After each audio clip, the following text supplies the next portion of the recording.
Buenas noches.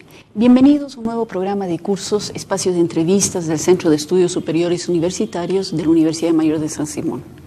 Esta noche, como Centro de Estudios Superiores Universitarios, estamos presentando un nuevo número de la revista de Ciencias Sociales de Cursos, revista que venimos produciendo desde 1992 aproximadamente.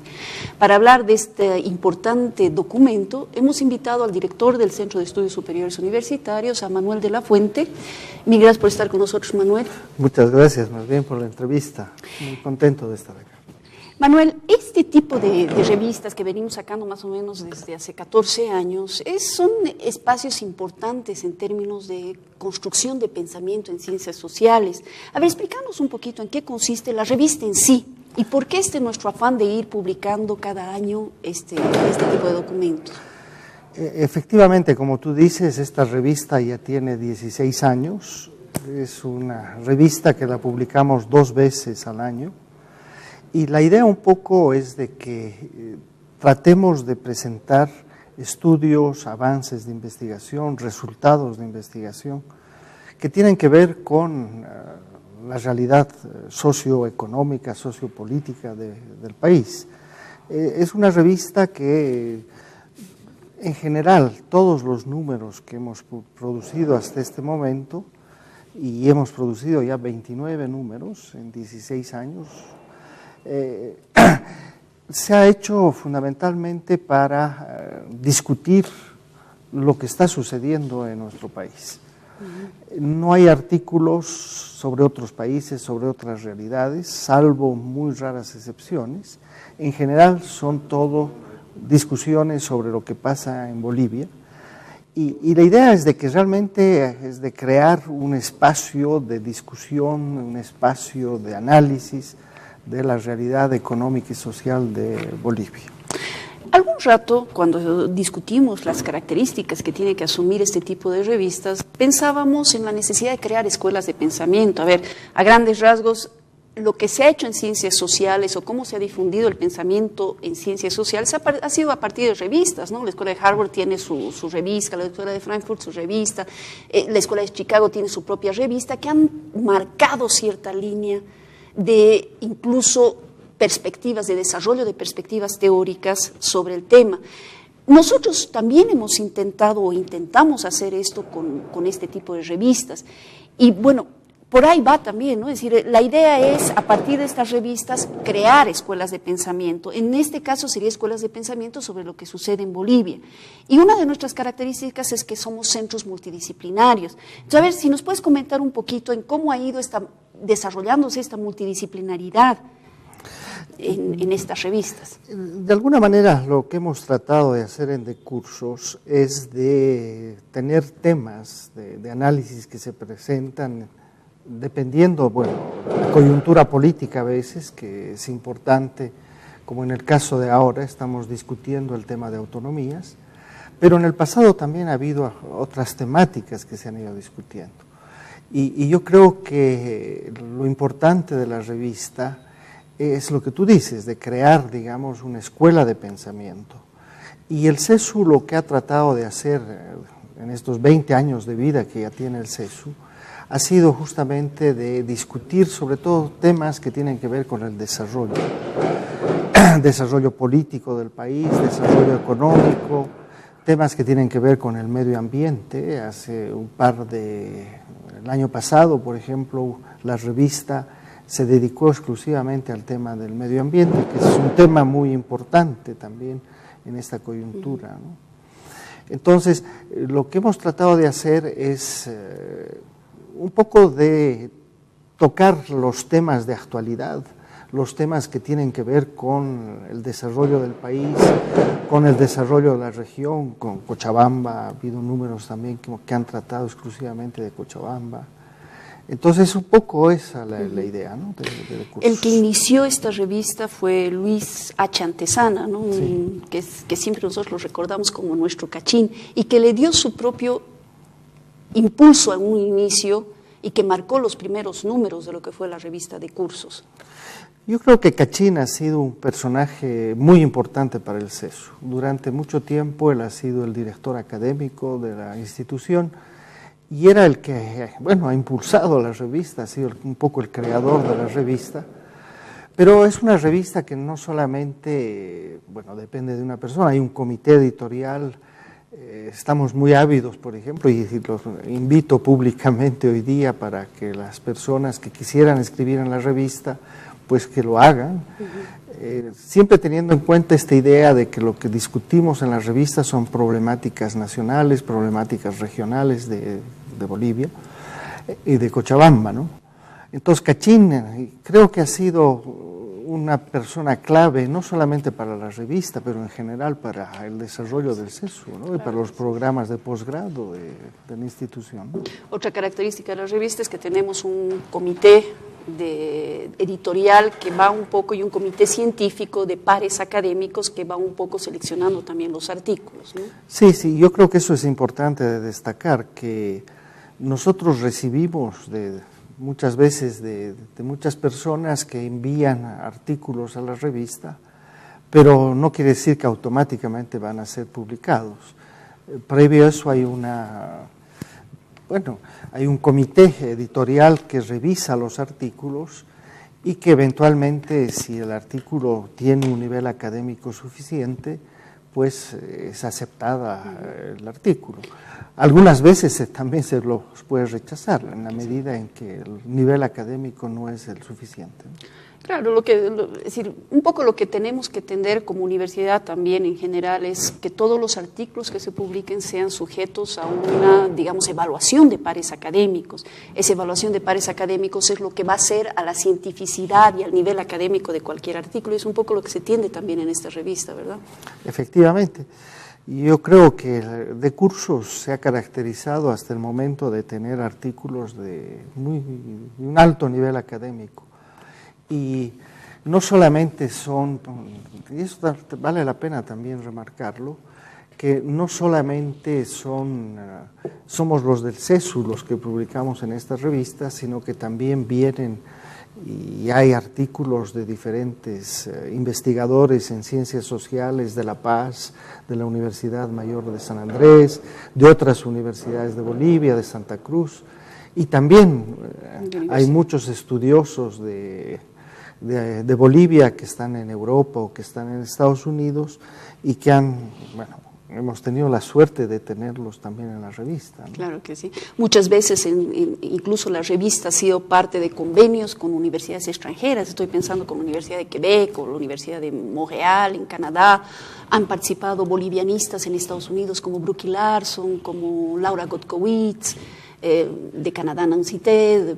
Es decir, siempre buscamos bolivianistas que puedan estar haciendo investigaciones o que tengan muchos aportes sobre las ciencias sociales bolivianas desde afuera o desde adentro. Yo creo que otra de las características del CESU ha sido justamente la investigación.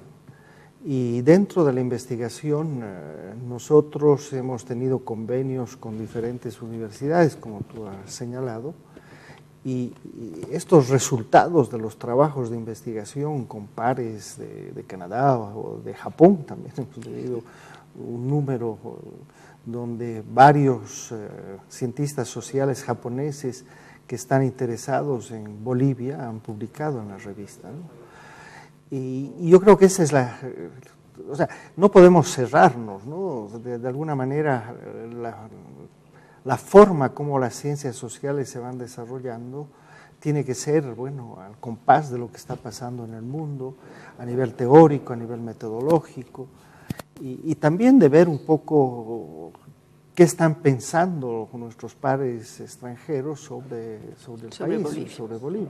Porque a veces nosotros no vemos cosas que ellos ven, y evidentemente es lo contrario también es cierto, que ellos no se dan cuenta muchas veces de lo que nosotros estamos viviendo o viendo, ¿no?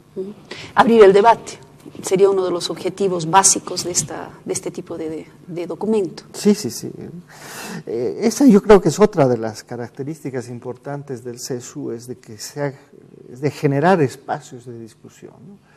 Y la revista es uno de los medios, digamos, para generar estos espacios, pero también organizamos seminarios, organizamos talleres, organizamos conferencias internacionales, Y muchas veces estas conferencias internacionales vienen personas de diferentes lugares de Bolivia o del extranjero y al final resulta un nuevo número de decursos, ¿no? Con los aportes y las discusiones que se hacen en estas conferencias.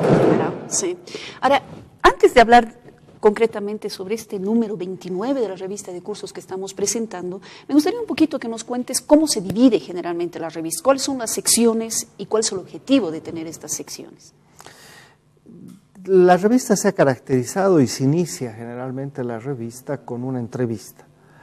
Y la idea de la entrevista es justamente de lograr que algún personaje, ya sea boliviano o extranjero, que ha trabajado un tema, pueda, bueno, en diálogo con nosotros, con algún personero del CESU, algún investigador del CESU, pueda desarrollar, bueno, ideas y discusiones, abrir justamente el debate, digamos, sobre temas específicos de la realidad nacional e internacional, ¿no?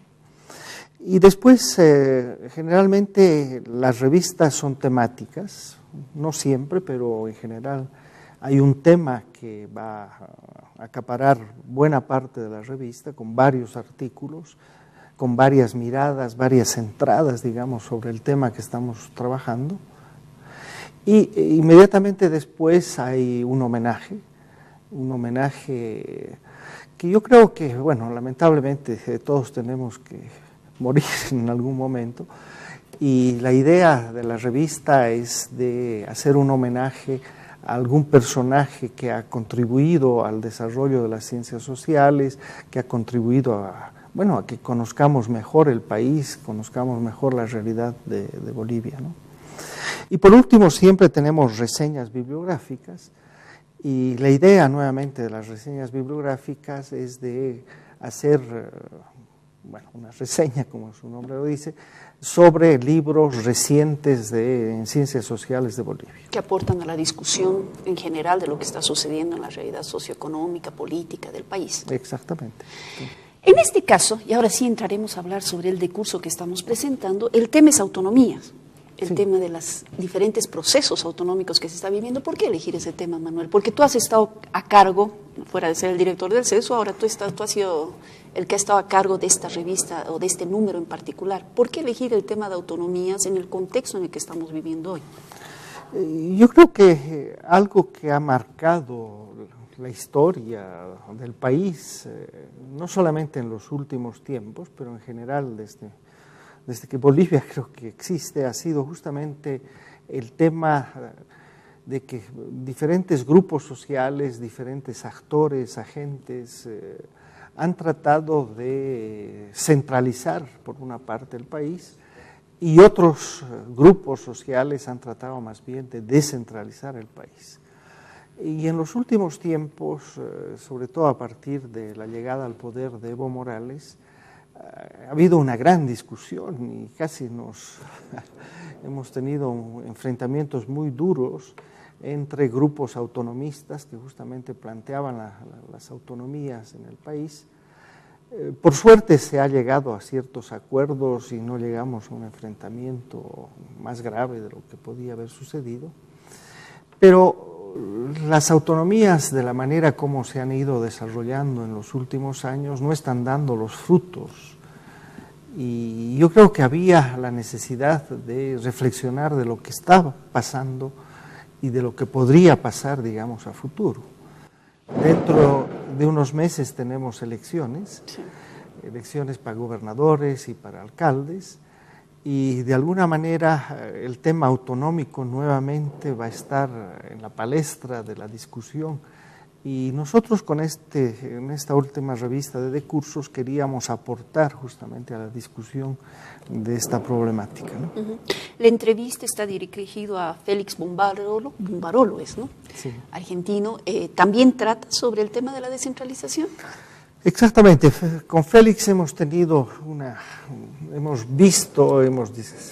tenido una charla muy amena y muy interesante sobre varios temas, no solamente el tema de la descentralización, pero sino también sobre temas que tienen que ver con la realidad latinoamericana de los últimos 10 años, de lo que muchos han llamado, por ejemplo, la señora Kirchner ha llamado la década ganada, otros han llamado la década de oro, en fin, todos los presidentes de los últimos tiempos se dan flores porque América Latina de alguna manera ha conocido un crecimiento económico interesante, los niveles de pobreza han disminuido, las desigualdades en casi todos los países, no solamente en aquellos que se llamarían progresistas o de izquierda, también en los países como Colombia, Perú, ha habido un descenso de la pobreza muy fuerte.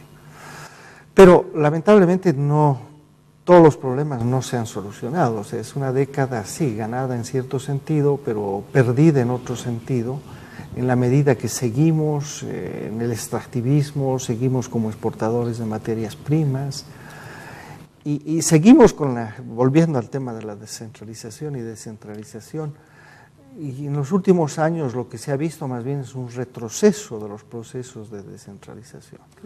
Todos los gobiernos, en casi toda la región, más bien han ido centralizando cada vez más las decisiones políticas y económicas. Aunque apostando discursivamente a la descentralización, porque como que hay un boom de procesos descentralizadores en América Latina en general, ¿o no? Yo creo que pasó ese boom. O sea, hace unos 10 años, si me hubieras hecho la entrevista, diría que sí, que realmente todo el mundo quería descentralizar, estaban los organismos internacionales, estaban los gobiernos, todos se planteaba la descentralización. Pero en los últimos tiempos más bien lo que se ve es una recentralización. Los gobiernos tanto de derecha como de izquierda, prácticamente en toda la región, están más bien nuevamente centralizando financieramente, por ejemplo. Antes se otorgaba más dinero a las regiones, a las gobernaciones, a las provincias. En cambio ahora más bien el Estado central trata de guardar todo el dinero en manos del Estado central. Volver a tener el poder económico. Exactamente. Yo me acuerdo muy bien, por ejemplo, que Banzer cuando llegó al gobierno... 71. Bueno, el segundo gobierno. El segundo gobierno de Banzer. No la dictadura. El 97, comparando él lo que pasaba el 71 y lo que pasaba el 97, decía de que, bueno, el 71 tenía todo el poder económico y hacía más o menos lo que le placía, además que era un dictador. Y en cambio el 97 ya llegó y no tenía plata para hacer nada. Decía, ¿qué ha pasado? Camino después de la participación popular, o sea, que cambió. Y no solamente eso, sino que también hubo muchos recursos para las prefecturas en esa época y para entes descentralizados como eran los fondos de inversión social o los fondos de desarrollo campesino, Entonces no tenía, y él decía, bueno, ¿qué hago? No sabía qué hacer. Y creo que con Evo lo que está sucediendo es lo contrario, más bien. Otra vez hay una recentralización. Antes de entrar a evaluar lo que está sucediendo hoy, a pesar de una ley marco, Andrés Ibáñez, como la que hemos tenido, que la Constitución Política del Estado te plantea diferentes niveles de autonomía, en esta entrevista que haces con Bombarolo, haciendo una evaluación de los procesos de descentralización en América Latina, ¿cuál dirías tú que es el país que más ha avanzado en términos de descentralización? Yo creo que seguimos nosotros, por lo menos en las leyes, en la Constitución Política del Estado. Bolivia y Colombia creo que son los dos países que han avanzado más, digamos, en los procesos de descentralización. Ecuador también, pero nuevamente llegó Correa y otra vez hay una cierta recentralización. Y aquí podemos hablar un poquito de los diferentes artículos de la revista que muestran avances muy leves, digamos, ¿no? Ha habido todo un discurso, por ejemplo, de las autonomías indígenas. Y el gobierno, el MAS en general, se jacta de que estamos viviendo en un estado plurinacional y evidentemente las autonomías indígenas eran, bueno, el cherry, digamos, que tenía que demostrar de que Bolivia ya entraba a un proceso plurinacional, ¿no?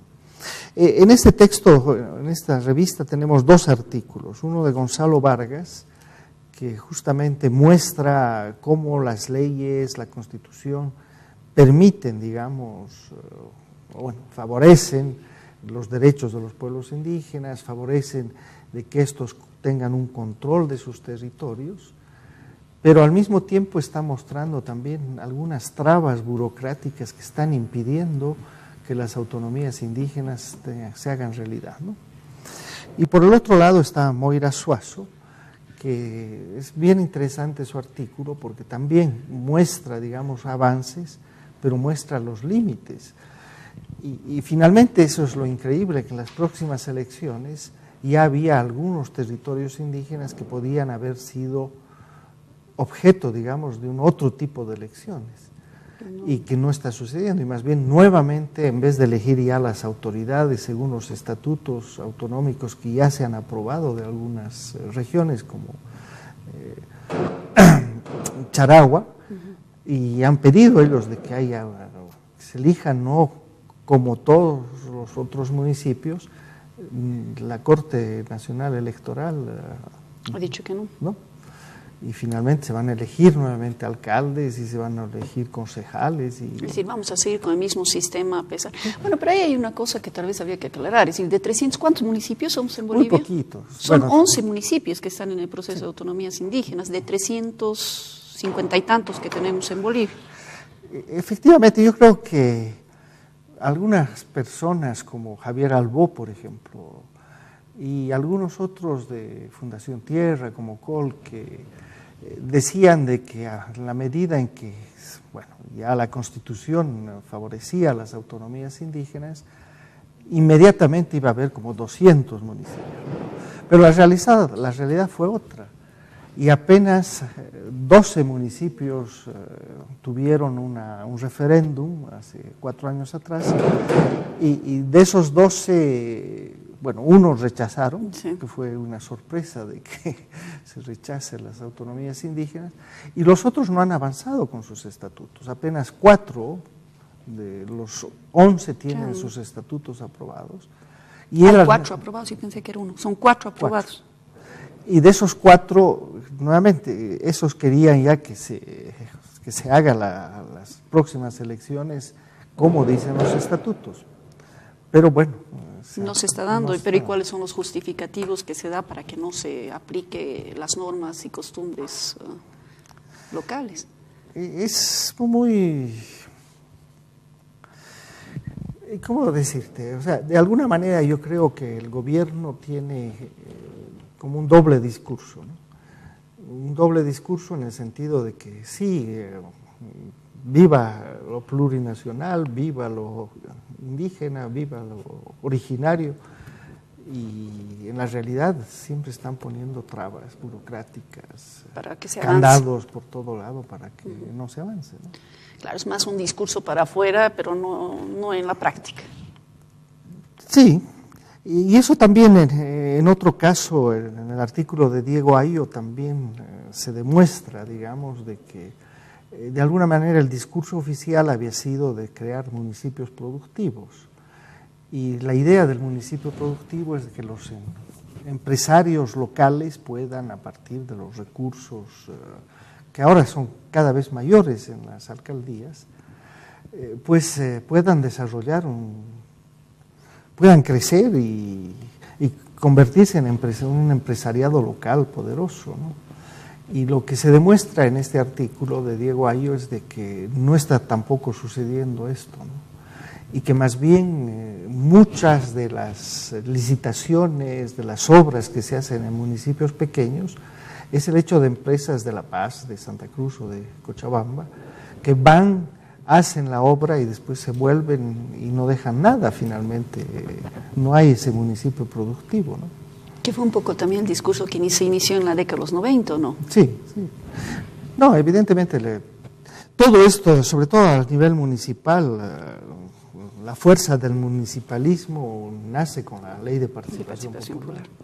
Vamos a hablar después de la evaluación conjunta que haces a partir de los diferentes artículos, pero también el tema, antes de entrar a la evaluación, hay el tema urbano que también es abordado en esta revista de cursos con el tema de las autonomías municipales. ¿Cuáles son los artículos que trabajan constantemente? Diego Ayo, como te digo, es uno de los artículos, y el otro artículo que me parece muy interesante es de Alberto Borda. Alberto Borda en realidad hace un análisis de graves falencias que se están dando a nivel del desarrollo municipal y en particular de lo que está sucediendo en la región metropolitana de Cochabamba, ¿no? Y uno de los temas graves es todo lo que tiene que ver con la especulación del suelo y la especulación a nivel de la vivienda. Entonces, Alberto Borda hace comparaciones de las legislaciones, por ejemplo, con Colombia y con otros países, y muestra de que en esos otros países hay una lucha contra la especulación. En cambio, aquí se deja al mercado. Nuevamente, tenemos un discurso del vivir bien, un discurso de que el Estado tiene que estar presente, pero la realidad es el mercado y el capitalismo más salvaje que mientras que a nivel del Estado hay una especie de recentralización. Hay dos artículos más de los que no hemos comentado todavía y que me gustaría que digas unas palabras rápidas porque se nos acaba el tiempo, uno de Erika Brockman y otro de Daría Restrepo. El artículo de Erika Brockman es un artículo que más bien va a analizar el nivel departamental y analiza a dos gobiernos departamentales, tanto el de Cochabamba como el de Oruro. Y entre los hallazgos de Erika nuevamente hay un discurso del vivir bien, pero en la práctica las gobernaciones tanto de Cochabamba como de Oruro siguen las prácticas tradicionales de las prefecturas, ¿no? O sea, se siguen haciendo obras, se sigue respondiendo a las demandas de los campesinos, pero no en el sentido comunitario que se podría esperar, sino más bien las obras son para apoyo a iniciativas privadas, o sea, el campesinado quiere la modernización y no quiere, bueno, no habría que preguntarles, pero en general las obras son obras modernizantes.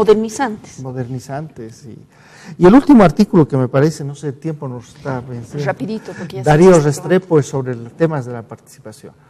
Y creo que no es un análisis sobre lo que pasa en Bolivia en específico, sino sobre lo que pasa sobre las prácticas de participación en general en el mundo. Y uno de los temas, que muy rápidamente, es el tema de la información. O sea, si no hay información, si no hay debate, pues no hay posibilidades de participación. Claro, sí. Y ahí es la falla más grande, digamos, de la...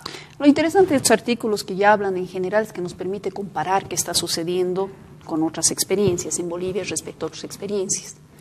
Sí, y anunciar que de repente el próximo año vamos a hacer un seminario justamente un poco antes de las elecciones discutiendo estos temas de participación, control social, transparencia, que son fundamentales. Una evaluación sobre las autonomías hoy en día en Bolivia a partir de esta revista, ¿cuál sería? De que estamos medio estancados, o sea, finalmente no se está avanzando al ritmo que uno quisiera. Y va a depender mucho de los resultados de las elecciones de marzo, para ver si seguiremos estancados o si avanzaremos, ¿no? Ojalá, pero eso es lo que se buscaba, al menos discursivamente, incluso en la Constitución Política del Estado. Mil gracias, Manuel, y bueno, invitamos a todos para que puedan adquirir este último número de la revista de cursos en el Centro de Estudios Superiores Universitarios o de manera muy cercana en nuestra página web, ¿verdad? Sí, el CESU tiene una página web donde estamos colgando todas las investigaciones que hace el CESU, artículos de los investigadores y también la revista de cursos que yo creo que en 2 o 3 semanas ya la vamos a tener colgada en la página.